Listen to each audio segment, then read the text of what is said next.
ಚುನಾವಣಾ ಚದುರಂಗಕ್ಕೆ ಸ್ವಾಗತ. ನಾನು ರಾಘವೇಂದ್ರ ಗುಡಿ. ಚುನಾವಣೆ ಹತ್ತಿರದಲ್ಲಿ ಬರ್ತಾ ಇದೆ. ದಾಳಗಳು ಪ್ರತಿ ದಾಳಗಳು ಅತ್ಯಂತ ವೇಗವಾಗಿ ಚಲಿಸೋದಕ್ಕೆ ಶುರುವಾಗ್ತಾ ಇದ್ದಾವೆ. ಇವತ್ತು ದಾಳವಾಗಿದ್ಯಾರು, ಪ್ರತಿ ದಾಳವಾಗಿದ್ಯಾರು? 9 ತಿಂಗಳಲ್ಲಿ ಯೂಟರ್ನ್ ಅನ್ನು ಹೊಡೆದಿದ್ದಾಕೆ ಶೆಟ್ಟರ್ ಅವರ ಈ ನಡೆ ಯಾವ ರೀತಿಯಾಗಿರ್ತಕ್ಕಂಥ ಪರಿಣಾಮವನ್ನು ಬೀರುತ್ತೆ ಲೋಕಸಭೆ ಚುನಾವಣೆಯಲ್ಲಿ? ಯಾಕಂದರೆ ಲೋಕಸಭೆ ಚುನಾವಣೆ ಅತ್ಯಂತ ಹತ್ತಿರದಲ್ಲಿ ಇರತಕ್ಕಂಥದ್ದು. ಜೊತೆಗೆ ಕ್ಷೇತ್ರ ಕುರುಕ್ಷೇತ್ರ ವಿಚಾರಕ್ಕೆ ಬಂದಾಗಲೂ ಕೂಡ ಯಾವ ಕ್ಷೇತ್ರ ಕುರುಕ್ಷೇತ್ರದಲ್ಲಿ ಏನೆಲ್ಲ ಪರಿಣಾಮಗಳಾಗುವಂಥ ಸಾಧ್ಯತೆಗಳಿದ್ದಾವೆ, ಈ ಎಲ್ಲ ವಿಚಾರಗಳ ಬಗ್ಗೆ ಚರ್ಚೆಯನ್ನು ಮಾಡ್ತಾ ಹೋಗೋಣ ಇವತ್ತಿನ ಚುನಾವಣೆ ಚದುರಂಗದಲ್ಲಿ.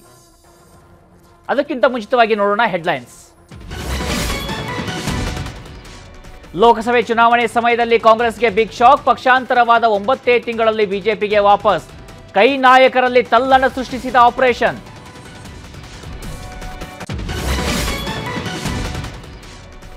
ಶೆಟ್ಟರ್ ಶಾಕ್ಗೆ ಕಂಗಾಲಾದ ಕಾಂಗ್ರೆಸ್. ಮತ್ತಷ್ಟು ಮಂದಿಯನ್ನ ವಾಪಸ್ ಕರೆತರಲು ಬಿಜೆಪಿ ಪ್ಲಾನ್. ಲಕ್ಷ್ಮಣ್ ಸವದಿ ಜೊತೆ ಚರ್ಚೆ ನಡೆಸಿದ ಡಿಕೆ ಶಿವಕುಮಾರ್.